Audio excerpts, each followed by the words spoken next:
nendlela okugadwana ngayo hey awuthokozisa umoya wami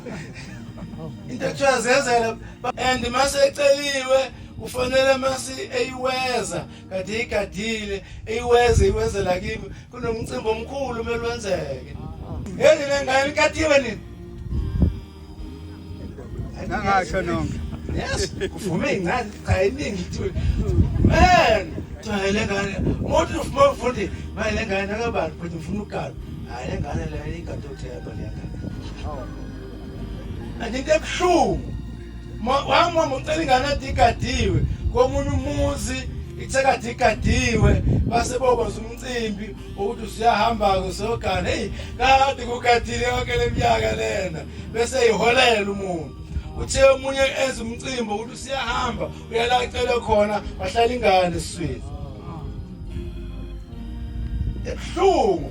eza lezi insizwa zithi kodwa shembe sengiyiphathe kanje ngaganwa ngomthetho leli bandla ngithe sengiganiwe kanti ngithatha inkinga mefika lapha emzini umunye umakoti uzala ingane eyidalwa ayihlali ayikhulumi ayihambi into elelo du usongqubuleka usongqubuleke kwaze kwafika ubhuti wayo lo makoti lo gadela ekhaya uthe mefika lapha kanti nalento emoya abequbuke lantala wana kwathi hayi she's kopoton tighten man hey yaphakama lento yaphakama into ephakamayo bavumuka abantu abadala bathi no lengane lena iyenziwe yithi la ekhaya ekhuluma kubhuti kamakoti lengane iyenziwe yithi la ekhaya abanje ngoba ibunjwanga yithi ikhathana ngempela ukuze kube nje hayi abafowethu ningagadanga lento likhathana ngani kulale imizo baba yabona mfowethu uthola umthatha egadiwe ingane yokuqala vele kube umfana mfowethu yena uzophatha umese la ekhaya yena uzophatha isihlalo kanti ifike seyifethe yabantu igadiwe hawu nkosi usikhumbule lapho kufa khona imizi yobaba yabona moya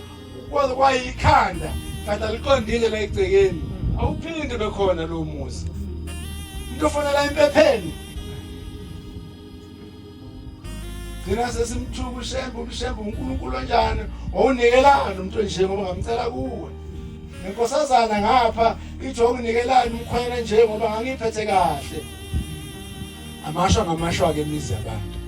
leliqiniso futhi silitshela abantwana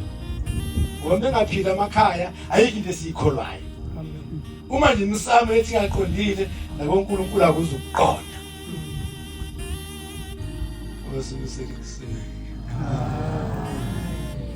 baba ngibuyisela kubaba umsebenzi